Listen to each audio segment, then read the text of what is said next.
Hi, my name's Alan Skinner. I'm the Director of the Lean Six Sigma Business Excellence Institute, and in partnership with the University of Technology Sydney, or UTS, we provide a very full range of organisational improvement and organisational excellence programs. Previous podcasts have dealt with the whole program for Blackbelt, stages 1, 2 and 3. The previous podcast has talked about Blackbelt Stage 1 of the Greenbelt program. In this podcast, I'm talking about Blackbelt Stage 2. Stage 2 and 3, of course, takes on the more complex work for Blackbelt development. Let me begin by saying that Blackbelt Stages 2 and 3 assumes foundational knowledge that has been gained in Blackbelt Stage 1. So we assume work that has already been mentioned in the earlier podcast. For example, basic concepts around improvement, the principles behind it, the framework for improvement, the whole DMAIC approach, and the foundational tools and techniques that go with that. The role of a black belt or a green belt in the value they provide within an organisation. So this is assumed whilst there are stage 1 reviews built into the various modules, and there are 7 modules in this particular program.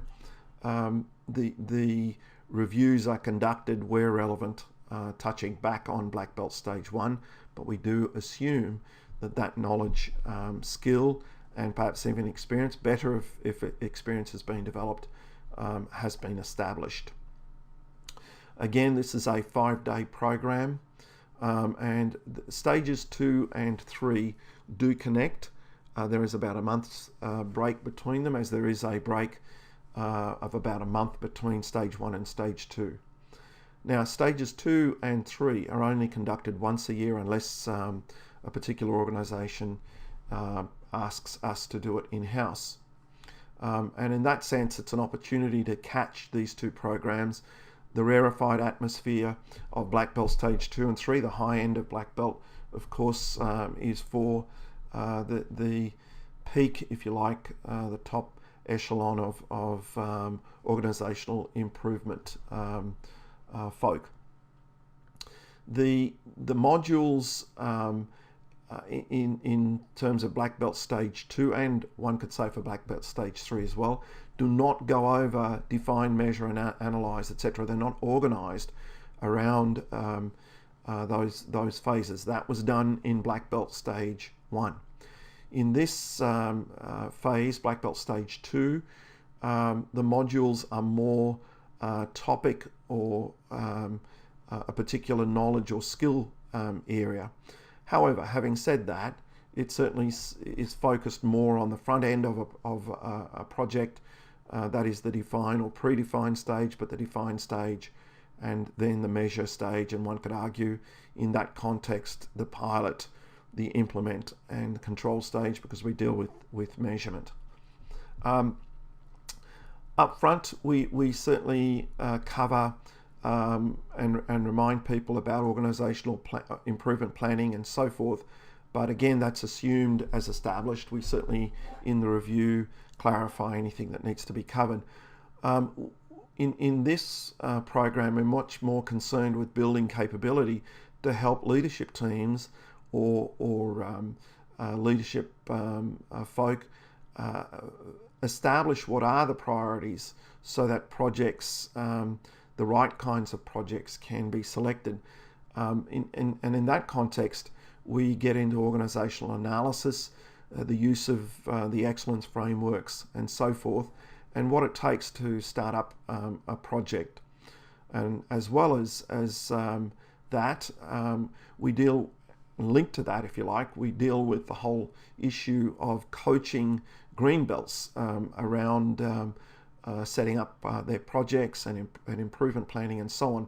So a key part of this module is the role of a black belt, particularly at the more senior level, as a coach. We expand on facilitation. That was begun in stage 1 and get into more in-depth skill facilitation models and techniques, for example, around conflict and decision making and so on.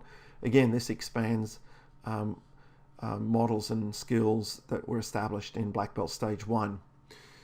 We also get into a revision of rapid techniques, reminding people that certainly there is a large bulk of improvement projects around the use of rapid techniques, particularly coming out of the lean practice, and ensuring that people remember they need to assess whether a project is more suited to the application of the methodology that's much more appropriate for rapid approaches, rather than trying to apply full-scale discipline, which will just then turn everybody off, particularly if it's a just do it a rapid program.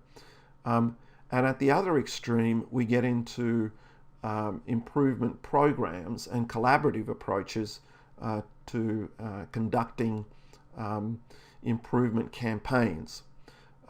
So this is why I mentioned that there is an emphasis on predefined and the defined stage, even though that's not the specific labeling of the modules.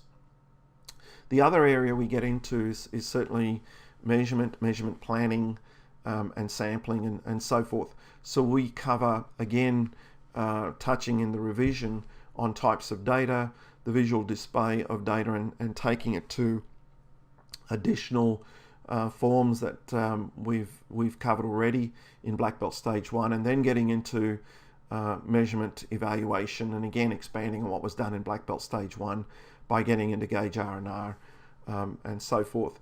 We deal, of course, with sampling and sampling error, and then, of course, get into the actual analysis of baseline data, as well as data that comes through as a result of implementing improvement solutions, be it at the pilot stage or at the implementation stage, or even at the control stage. So in that context, we get into control charts. We certainly revise the concepts established in Black Belt Stage 1, but we get into the fundamentals of planning, the use of control charts, its construction and interpretation. We deal with the concept of enumerative versus analytical studies, and certainly this is again brought up as we get into the design of experiments, a key concept that for us Deming raised some time ago. The use of stratification in control charts, the types of control charts depending on the types of data are covered. And finally, we get into process capability, and in that context, the use of capability indices. Again, revising the use of histograms and some of the capability concepts developed in Black Belt Stage 1, but then building on that. And so using the standard concepts and techniques around long and short-term capability, use of CP and PP, and so forth, and estimating process capability from control charts. So that's the basic coverage, and therefore inherent in that, the content, tools, techniques, etc. used in Black Belt Stage 2. Again, people receive a number of texts, the actual reference book of over 300 odd pages that goes with the workshop. Finally, let me talk about the assessment component. Black Belt Stage 2 and 3 need to be seen as a combination. The assessment that constitutes 30% of certification at the more complex end of Black Belt Stage 2 and 3 begins with the assessment at the end of Stage 2. Between Stage 2 and Stage 3, people are given an assignment. They must practice by going into their organisation and actually completing an improvement plan, some measurement work, and the conduct of some facilitation, which is then brought back in the form of a small portfolio and submitted for assessment a month or so after they've completed Black Belt Stage 2. Certification will be discussed. Black Belt certification at Stages 2 and 3 will be discussed in a later podcast.